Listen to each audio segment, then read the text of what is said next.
la verdad que esto nos pone en un estado, o nos tiene que poner en un estado de alerta. Hoy por hoy sabemos que las redes sociales es un punto más en la vida de todos, de la mayoría de los seres humanos, y cada vez más temprana, a más temprana edad. Para tener en cuenta estos fenómenos que se dan como novedosos dentro de las redes sociales, son un reto, como vos lo dijiste. Para aquel que no conoce, un reto es una invitación al joven o al niño a realizar una imitación de una actividad o de una acción. Existen los malos, pero también hay algunos buenos que ya los voy a ir nombrando. Pero la verdad que hoy esto que nos aferra y nos pone ahí como atentos, nos hace ver que este modo de cadena que se está viendo reiteradamente está afectando sobre todo a los niños y adolescentes o los que están iniciando en la adolescencia, porque tiene que ver con ese modo de socialización que están explorando los jóvenes y los niños. Sabemos que la mayoría en su hogar está frente a una pantalla muchas horas de su día. Lo que no sabemos es en qué se está metiendo o qué está realizando o qué aplicaciones tiene o qué.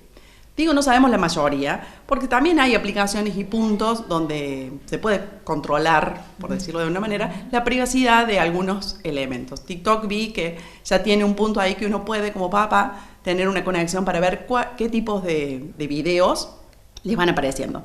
De todas maneras, son tan inteligentes los seres que hacen este tipo de aplicaciones y Challenger, como por ahí se nombran entre ellos y se comparten, que buscan el punto, obviamente, para atrapar a ese niño o adolescente que está tantas horas frente a un estímulo constantemente en lo que es su simbolización, que acá es el punto que a mí personalmente me atrapa y me hace pensarlo. Primero que nada, hablar de reto es algo que ya a uno lo ponen en este estado de alerta, ¿no? Un reto a hacer algo que el otro a lo mejor no lo puede hacer. Entonces ya nos pone en niveles diferentes o intenta ese estímulo.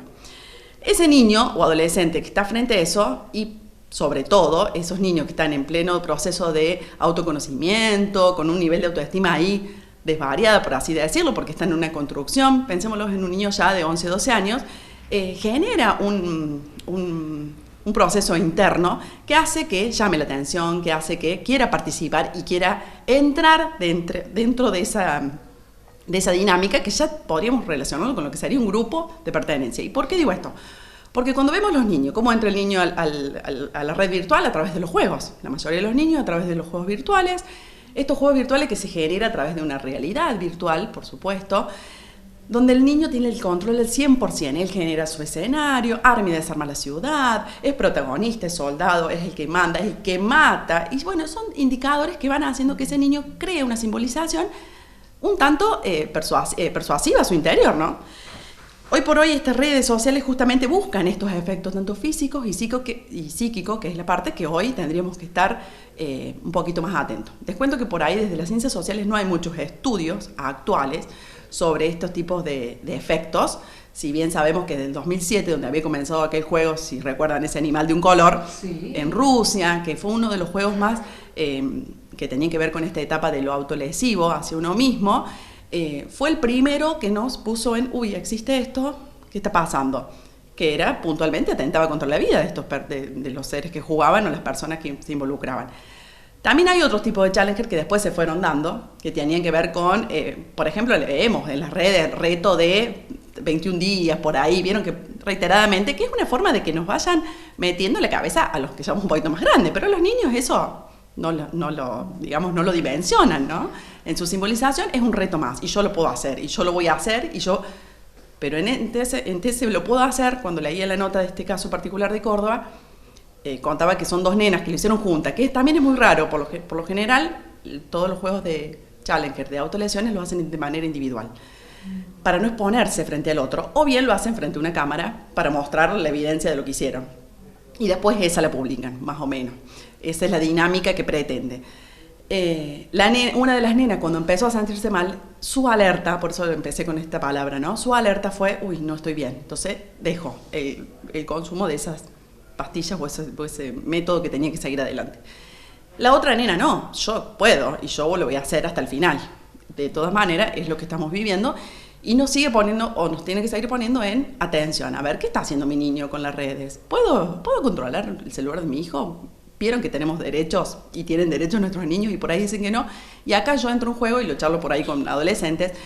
En realidad somos los padres de los adolescentes y de los niños los primeros protectores y somos los responsables. Y así como tenemos derechos y obligaciones, tenemos el derecho de protección. Y en ese derecho tenemos que estar un poco más atentos a qué está jugando. Bueno, ¿y cómo hago? Bueno, me involucro, me siento a jugar con él. Le digo, estás haciendo un reto, contame cómo es. No, como, uy, eso no se hace. No, a ver, contame cómo es. De hecho, hace unas semanas circuló por las instituciones un curso que empezó uno y se fueron replicando por todas las instituciones y se hizo, no sé si mundial, pero bueno, por lo menos acá en Córdoba fue bastante amplio, donde eran una serie de preguntas a los profes, desde tu nombre, edad, gusto, y había algunas preguntitas capciosas que tenían que ver con los alcoholes, cuál es el alcohol más fuerte, bueno, que uno inteligentemente estaba el modo en cómo lo respondía, si entraba en el juego o lo respondía de alguna manera sutil para que el alumno diga, mira, el profe dijo esto. Que de hecho se sorprendían porque muchos habíamos dicho agua, me acuerdo, y entonces fue como muy interesante que ellos nos escuchen en esa postura. Digo ese ejemplo porque es lo que circuló por estos días en nuestras escuelas. Bueno, ¿con qué seguimos? Este tipo de retos en general, yo diría que empecemos a ponernos como, no, es todo malo. Bueno, a ver, veamos qué. Veamos al niño o al adolescente, a ver cómo era. ¿Y qué era? Y si nos ponemos a ver este caso puntual del tema del consumo de las pastillas, ya podríamos dimensionarlo a lo que también estamos viendo, los juegos como un método de adicción. Ya está comprobado desde el año 2019, hay estudios que están dando en niños que frente a tantas horas de estímulos de las pantallas se genera un tipo de adicción que no podemos ir más lejos de pensar en nuestros hijos. Nomás cuando uno le dice basta de celular o basta de teléfono o basta de computadora, la reacción primera de ello es enojo, frustración, golpe. Es lo que responden, pero paulatinamente esto va a ir agravando o puede ir agravando si no le vamos poniendo esos límites. Que el límite del niño y del adolescente en realidad es una forma de amarlos y cuidarlos toda la vida. Entonces, por ahí pensarnos así, un poco más activos, un poco más en conexión, un poco más alerta y atentos a lo que hacen estos niños y jóvenes, yo creo que sería un punto elemental.